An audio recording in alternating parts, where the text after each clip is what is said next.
माननीय सदस्य श्री ओम प्रकाश भूपाल सिंह जी। धन्यवाद सभापती महोदय।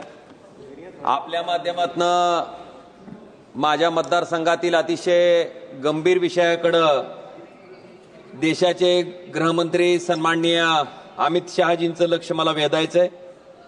सभापती महोदया, एमडी ड्रग्ज नावाचा अंमली पदार्थ त्या ठिकाणी माझ्या मतदारसंघातील तुळजापूर आणि विशेष करून परंडा या ठिकाणी विकला जातोय। सगळ्यात पहिल्यांदा 14 फेब्रुवारीला पहिल्यांदा हे ड्रग सापडलं, त्याच्यानंतर 4 मार्चला दुसऱ्यांदा हे ड्रग त्या ठिकाणी विक्री करताना सापडलं। सभापती महोदया, त्याच्यानंतर काही आरोपींना अटक केलं गेलंय आणि अटक केल्याच्या नंतर त्या तपासात जी माहिती त्या ठिकाणी उघड होते ती अतिशय धक्कादायक आहे। मागच्या 2-3 वर्षापासून याची विक्री चालू आहे आणि त्या जी महिला ही रॅकेट चालवते तिचा अकाउंट तपासल्याच्या नंतर जवळपास 5 कोटी रुपये त्या एकाच अकाउंटवर त्या ठिकाणी जमा झालेले आहेत। काही सोनं त्या ठिकाणी हस्तगत केलंय।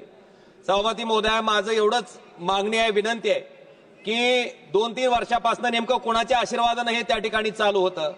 स्थानिक पोलिसांचा त्या ठिकाणी याच्यात सहभाग होता आणि दुर्दैव असं आहे की ह्याचा तपास पहिल्यांदा हेड कॉन्स्टेबलकडे दिला गेला, त्यानंतर PSI कडे, त्यानंतर API कडे। मला वाटतं अशा गंभीर गोष्टीकडे अतिशय किरकोळ पद्धतीने त्या ठिकाणी बघितलं जातंय।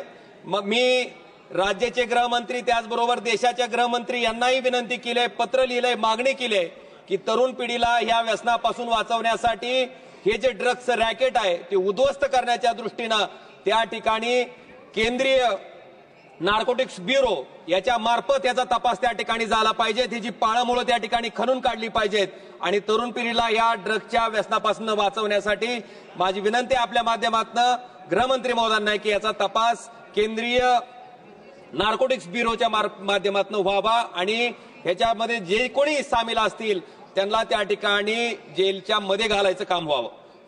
माननीय महाराष्ट्रातील ताज्या बातम्या पाहण्यासाठी आमच्या YouTube चॅनेलला सबस्क्राईब करा।